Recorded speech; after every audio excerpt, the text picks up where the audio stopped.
শহীদ ওসমান হাদি জুলাই আগস্টের অন্যতম আন্দোলনের মধ্যে অন্যতম সিপাহসালার ছিলেন এবং তিনি নিজে প্রত্যক্ষ করেছিলেন যে কিভাবে বিপ্লব সংগঠিত হয়েছে, কিভাবে তাদের উপরে গণহত্যা চালানো হয়েছে, আক্রমণ চালানো হয়েছে।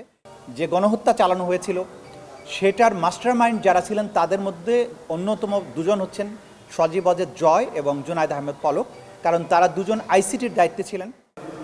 প্রিয় সাংবাদিক বন্ধুগণ, আজকে আন্তর্জাতিক অপরাধ ট্রাইব্যুনাল 1-এ আসামি সজীব ওয়াজেদ জয় এবং জুনায়েদ আহমেদ পলকের মামলাটি আজকে সাক্ষ্য গ্রহণের জন্য ছিল এবং ওপেনিং স্টেটমেন্টের জন্য ছিল। আজকে প্রসিকিউশনের পক্ষ থেকে সূচনা বক্তব্যের মাধ্যমে এই মামলার আনুষ্ঠানিক বিচার পর্ব শুরু হয়েছে। আজকে আমরা কোনো সাক্ষী উপস্থাপন করিনি, কারণ আজকে অন্য একটি মামলায় অর্থাৎ জিয়াউল হাসান সাহেবের মামলায় আরেকজন সাক্ষীর সাক্ষ্য গ্রহণ অব্যাহত আছে। সাবেক সেনাপ্রধান জনাব ইকবাল করিম ভূঁইয়া তিনি তার অসমাপ্ত সাক্ষ্য প্রদান করছেন, তার জেরা হচ্ছে। সেটা শেষ হবার কারণে সেটা শেষ হবার জন্য যে সময়ের প্রয়োজন সেই সময়টুকু দেওয়ার জন্য আজকে আমরা কোনো সাক্ষ্য উপস্থাপন করিনি। আগামী 25শে ফেব্রুয়ারি আসামি সজীব ওয়াজেদ জয় এবং জুনায়েদ আহমেদ পলকের বিরুদ্ধে যে মামলার সেটার প্রথম সাক্ষ্য অনুষ্ঠিত হবে। ইন দ্য মিন টাইম আজকে আরেকটি মামলায় ট্রাইব্যুনাল 2-এ সাক্ষ্য গ্রহণ শুরু হয়েছে। সেই সাক্ষ্য গ্রহণটা অব্যাহত থাকবে।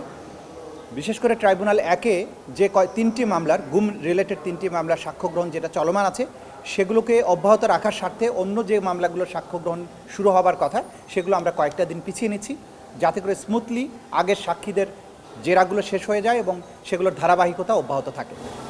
গতকাল আমরা দেখতে পেয়েছি গুমের একটি মামলায় আমরা কাউকে হাজির করা হয়নি। না, সেটা কী কারণে হাজির করা হয়নি এটা কারা কর্তৃপক্ষ ব্যাখ্যা দেবেন।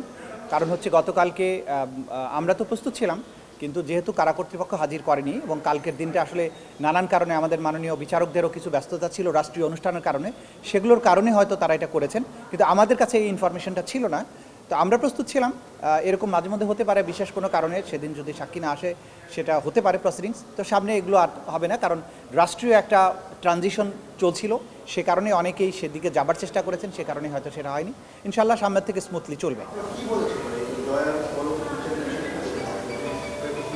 আমরা যেটা বলেছি যে বাংলাদেশে 2024 সালের জুলাই এবং আগস্ট মাসে বাংলাদেশের আন্দোলনকারী ছাত্র জনতার উপরে যে ব্যাপক হারে যে ম্যাসাকার করা হয়েছিল, যে গণহত্যা চালানো হয়েছিল, সেটার মাস্টারমাইন্ড যারা ছিলেন তাদের মধ্যে অন্যতম দুজন হচ্ছেন সজীব অজেদ জয় এবং জুনায়েদ আহমেদ পলক, কারণ তারা দুজন আইসিটির দায়িত্বে ছিলেন।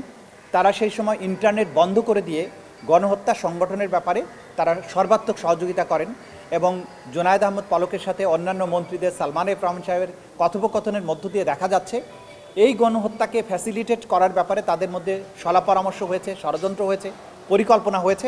সেগুলো আমরা এখানে তুলে এনেছি এবং ইন্টারনেট বন্ধ করার মাধ্যমে ছাত্রদের মধ্যে পরস্পরের যোগাযোগ বন্ধ করে দিয়ে তাদেরকে গণহারে হত্যার সুযোগ তৈরি করে দেয়া, পরবর্তীতে যে গণহত্যা বাংলাদেশে হয়েছিল তা বিশ্ববাসীর কাছ থেকে আড়াল করার যে চেষ্টা, সেই কাজের সাথে তারা সম্পৃক্ত ছিলেন। বিশেষ করে ঢাকায় যে ব্যাপক হারে গণহত্যা হয়েছে, বাংলাদেশের মানুষের কাছে এটা পৌঁছতে দিলে সেই সময় গণ অভ্যুত্থান আরও বেশি তীব্রতর হতে পারে, এই আশঙ্কায় তারা এই কাজগুলো করেছিলেন। তারা হত্যাকাণ্ডের সাথে সরাসরি ষড়যন্ত্র, পরিকল্পনা, সরাসরি অংশগ্রহণ এবং গণহত্যাকে আড়াল করার যে কাজটা করেছেন সেই বিষয়গুলো এই সাক্ষ্য প্রমাণের মধ্য দিয়ে আমরা তুলে এনেছি। সেটাকে সামারাইজ করেই আজকে আমরা প্রসিকিউশনের পক্ষ থেকে আদালতে সূচনা বক্তব্য উপস্থাপন করেছি।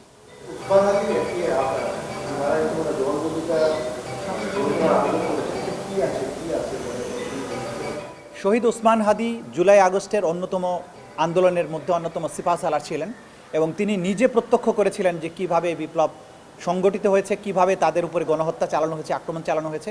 তার যে সাক্ষ্য তিনি তদন্তকারী কর্মকর্তার কাছে দিয়েছিলেন, সেটা যে তিনি নিজে শহীদ হয়ে যাওয়ার কারণে ট্রাইব্যুনালে তার পক্ষে যেহেতু জবানবন্দি দেওয়া আর সম্ভব নয়, আমাদের আইনের 19 ধারায় একটা বিধান রাখা হয়েছে যে যদি কোনো সাক্ষীর এরকম বক্তব্য তদন্তকারী কর্মকর্তার কাছে দেয়া থাকে কিন্তু পরবর্তীতে তার পক্ষে আর কখনো সাক্ষ্য গ্রহণের জন্য আদালতে উপস্থিত হওয়া সম্ভব না হয়, তাহলে আদালত তার সেই বক্তব্যকে সত্য বক্তব্য হিসাবে গ্রহণ করতে পারেন। সেই কারণে উক্ত ধারার অধীনেই আমরা সেই অ্যাপ্লিকেশনটা দিয়েছিলাম, আদালত সেটা মঞ্জুর করেছেন।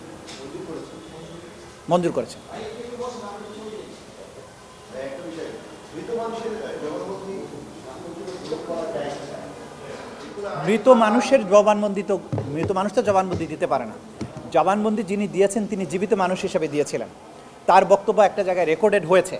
সেই রেকর্ডেড বক্তব্যের আলোকেই কোর্টরুমে এসে তিনি একই বক্তব্য দেবার কথা, কিন্তু তিনি যেহেতু পরবর্তীতে আর জীবিত নেই, সুতরাং আগে সর্বশেষ তার যে বক্তব্য দেয়া ছিল সেইটাকে আদালত বিবেচনার জন্য গ্রহণ করতে পারেন, এটাই আইনের বিধান। সে কারণেই সেই ধারার অধীনেই আমরা এটা দিয়েছি।